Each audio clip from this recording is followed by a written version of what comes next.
Magandang umaga mga ka-happy hour. At narito ang mga balita para sa MBC TV Network News Update 9 AM edition. BIR nagsampa ng kaso versus ex-DPWH engineers Henry Alcantara, Bryce Hernandez, at JP Mendoza. Ating panuurin sa MBC TV Network News ni Boy Gonzales.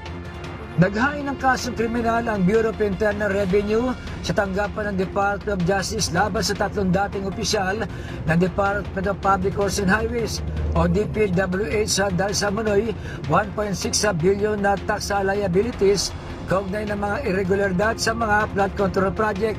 Kabila sa mga inireklamo sina Henry Alcantara, Bryce Hernandez at JP Mendoza matapos lumabas sa investigasyon ang umano'y labis na paggastos at mga ari-arian na hindi tugma sa kanilang kita.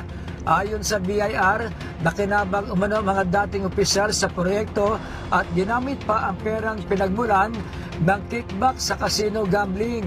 Lumabas din sa record ng LTO at Land Registration Authority ang mga luxury vehicles at mamahaling property na hindi maipaliwanag sa kanilang tax return. Sinabi ni BIR Commissioner Romeo Lumagi Jr. na kabilang ito sa ikalawang batch na mga kasong kriminal na isinampa laban sa mga dating opisyal ng DPWH na sangkot sa mga anomalya. Sa kabuuan, 10 kaso na ang naisampa ng ahensya na may halagang 8.86 billion tax deficiency sa tulong ng DPWH, AMLAC, LRA, LTO, PAGCOR at Independent Commission on Infrastructure. Para sa MBC TV Network News, ito si Boy Gonzales, una sa Pilipinas, una sa Pilipino.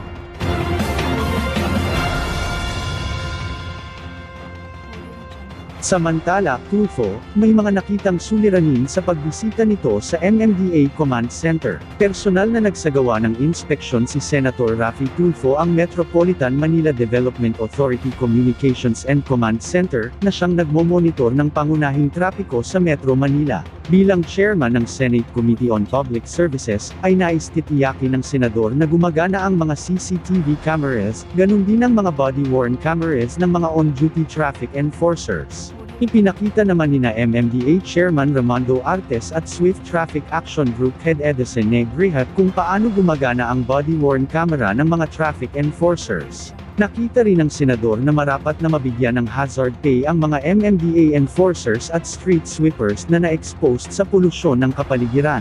Napag-alaman din ito na marami sa mga enforcers at street sweepers ay mga job order at casual employee kahit na sila ay nagtatrabaho na ng ilang taon sa MMDA. Dahil dito, ay isusulong ng senador ang pag-amyenda ng hazard pay law na isama ang mga MMDA traffic enforcers at street sweepers. At yan ang mga balita para sa MBC TV Network News Update 9 AM edition. Abangan ang mga susunod na balitaan mamaya para sa 10 AM edition.